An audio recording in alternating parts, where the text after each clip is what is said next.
بسم اللہ الرحمن الرحیم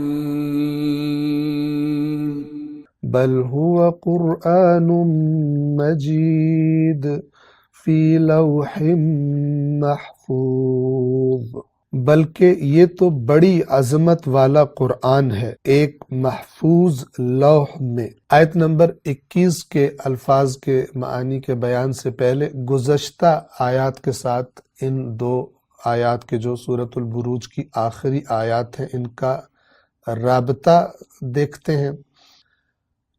عرض کیا تھا کہ اللہ تبارک و تعالی نے جب یہ فرمایا کہ ان بطش ربک لشدید، تیرے رب کی پکڑ بڑی سخت ہے، تو پھر فرمایا تھا کہ بجائے اس پکڑ سے ڈرنے کے کہ جس کی قدرت سے کوئی بھی طاقتور سے طاقتور بھی بچ نہیں سکتا، اس کی بات سننے اور غور کرنے اور ماننے کی بجائے یہ لوگ کیا کر رہے ہیں کافر لوگ؟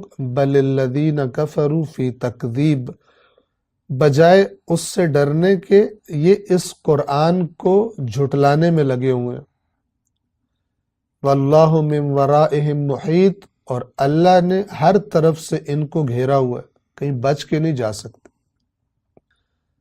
یہ تکذیب، جھٹلانا، اس کا سبب کیا ہے؟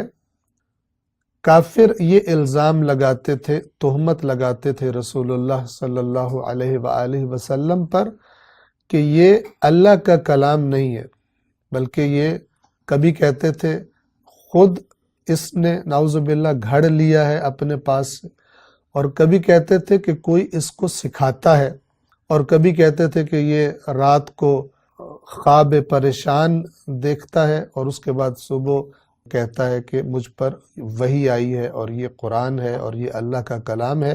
اس قسم کے بہتان نعوذ باللہ کفار رسول اللہ پر لگایا کرتے تھے۔ تو ان آخری دو آیات میں اللہ تبارک و تعالی یہ فرما رہے ہیں کہ کفار جتنا مرضی اس کو جھٹلا لیں، اس کا مقابلہ کر لیں، ذرہ برابر بھی قرآن مجید کی آیات میں تبدیلی نہیں کر سکتے، قرآن کا مقابلہ نہیں کر سکتے، جیسا کہ باقی جگہوں پر کہا حتیٰ کہ ایک سورت بھی قرآن جیسی نہیں لے کر آ سکتے۔ فرمایا کہ تم جتنی مرضی تکذیب میں لگے رہو، تم اس کتاب کا کچھ بھی نہیں بگاڑ سکتے، یہ تمہاری چالوں سے، تمہاری حرکتوں سے اس کتاب میں کوئی باطل نہیں آنے والا، اس کتاب کو تم نیچا نہیں دکھا سکتے۔ فرمایا بل ہوا قرآن مجید، یہ تمہاری باتوں سے اور تمہاری چالوں سے قرآن مجید خراب ہونے والا نہیں ہے، بلکہ یہ تو بڑی عظمت والا قرآن ہے۔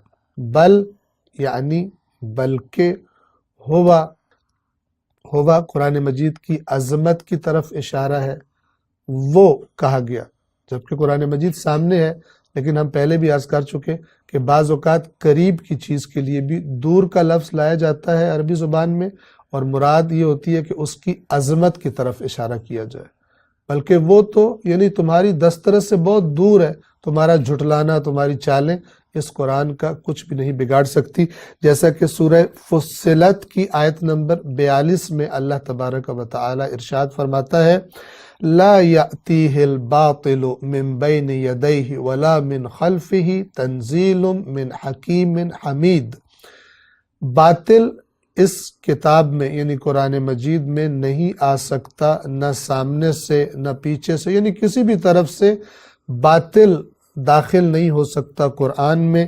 یہ قرآن نازل شدہ ہے حکمتوں والے اور حمد، صاحب حمد ذات کی طرف سے، یعنی اللہ تبارک و تعالی کی طرف سے۔ لہذا یہاں پر سورہ بروج میں فرمایا جا رہا ہے بل ہوا قرآن مجید، بلکہ یہ تو عظمتوں والا قرآن ہے۔ ہوا یعنی وہ قرآن، توجہ فرمائیں، لفظ قرآن کے بنیادی حروف قاف، را اور حمزہ ہیں، قرأ، اور اس کا جو اصل معنی ہے قاف، را اور حمزہ کا، وہ ہے جمع کر دینا، جمع کرنا۔ یہ جو ہم کہتے ہیں ہم اللہ کی کتاب کی قراءت کرتے ہیں، قراءت اسی قاف را اور حمزہ سے بنا ہے۔ کیوں قرآن پڑھنے کو قراءت کہا جاتا ہے؟ کیونکہ اس میں بھی جمع کیا جاتا ہے۔ کس کو جمع کیا جاتا ہے؟ آپ مثال لیں لفظ کتاب کی۔ لفظ کتاب قاف، تا، الف اور با 4 حروف سے مل کر بنا ہے۔ جب ان 4 حروف کو جمع کر کے آپس میں ملا کر پڑھا جاتا ہے تو یہ لفظ بن جاتا ہے۔ پھر مختلف الفاظ کو جب ملا کے پڑھتے ہیں تو جملہ بن جاتا ہے۔ قراءت حروف کو اور کلمات کو ملا کر ادا کر دینا، جمع کر دینا، اسے کہا جاتا ہے قراءت، اور اردو میں ہم کہتے ہیں مثلا پڑھنا۔ بس قراءت کا معنی واضح ہے۔ قرآن کا معنی ہے جمع کرنا۔ کیا جمع کیوں کہا گیا؟ اللہ کی اس کتاب کو قرآن کیوں کہا گیا؟ اگر ہم اس کے لفظ کو دیکھیں تو جمع کرنے کے معنی کو ذہن میں رکھیں تو علماء نے کہا کہ اس سے مراد وہ کتاب ہے جس میں اللہ تبارک و تعالی کے احکام جمع شدہ ہیں۔ اس میں قصے ہیں، گزشتہ اقوام کے انبیاء کے قصص قصے ہیں جو عبرت کے لیے ہیں۔ اس میں اللہ کے امر ہیں، نہی ہے، خدا کے وعدے ہیں، خدا کے وعید یعنی نافرمانیاں کرنے والوں کو جو دھمکیاں دی گئی ہیں وہ ہیں۔ ان تمام چیزوں کو جمع کرنے والا، اور یہ بھی کہا گیا کہ تمام آیات کو اور صورتوں کو اپنے اندر جمع کرنے والی کتاب، اس لیے اسے قرآن کہا گیا۔ اور بعض نے کہا کہ جتنے علوم مختلف انبیاء کی کتابوں میں موجود تھے ان سب کا، ان کے ثمرات کو اپنے اندر جمع کرنے والی کتاب کو قرآن کا نام دیا گیا۔ بس بل ہوا قرآن، بلکہ یہ تو قرآن ہے۔ بس قرآن اس کتاب کا نام ہے، اللہ تبارک و تعالیٰ کی طرف سے نازل ہونے والی آخری کتاب، اسے قرآن کہتے ہیں۔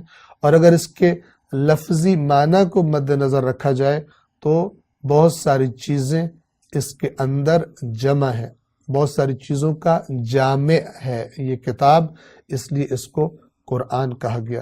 لفظ مجید کا معنی انشاءاللہ آئندہ درس میں بیان کریں گے۔ والسلام علیکم ورحمۃ اللہ وبرکاتہ۔